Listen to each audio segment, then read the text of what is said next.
মানুষটা আমাকে ছেড়ে চলে যাচ্ছে, মানুষটা আমাকে ছেড়ে চলে গেল, সে তো আমার হয়ে থাকলো না, আমি ধরে রাখেও তাকে পারলাম না।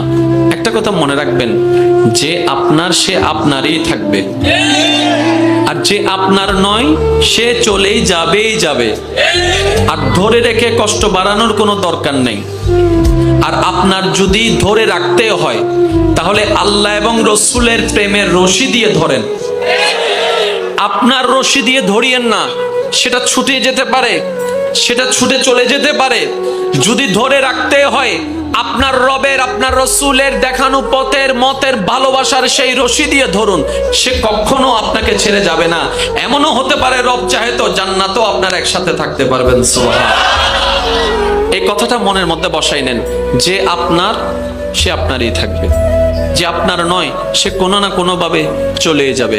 আর যখন চলে যাবে বুঝে নেবেন সে আপনার ছিল না, এতদিন আপনি অনুমানে ছিলেন। যেটা আপনার পাওয়ার সেটা যদি ওই পৃথিবীর শেষ প্রান্ত যদি থাকে, কোনো না কোনো ভাবে সেটা আপনার হাতেই আসবে। আর যেটা আপনার নয়, এটা যদি আপনার হাতের কাছেও থাকে আপনি স্পর্শ করতে পারবেন না।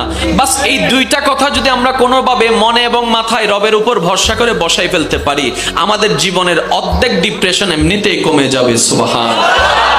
যখন দেখবেন আপনার মনটা বেশি পাথর জমে আছে মনে, যখন আপনি দেখবেন আপনার মনে বেশি পাথর জমে আছে, আপনার দুঃখ কষ্ট বুঝার মতো কেউ নাই, আপনার চোখের মূল্যায়ন, চোখের পানির মূল্যায়ন দেওয়ার মতো কেউ নাই, আপনার দুঃখ কেউ বুঝছে না, আপনার কষ্ট কেউ বুঝতেছে না, আপনার আশে নেই, পাশে নাই, নাই নাই কেউ নাই, আপনি যখন খুব একা মনে হবে, আপনার দুনিয়ার কষ্ট যখন আপনাকে চেপে ধরবে, আপনি কিচ্ছু করবেন না, শুধু একটা কাজ করবেন, যাই নামাজটা বিছে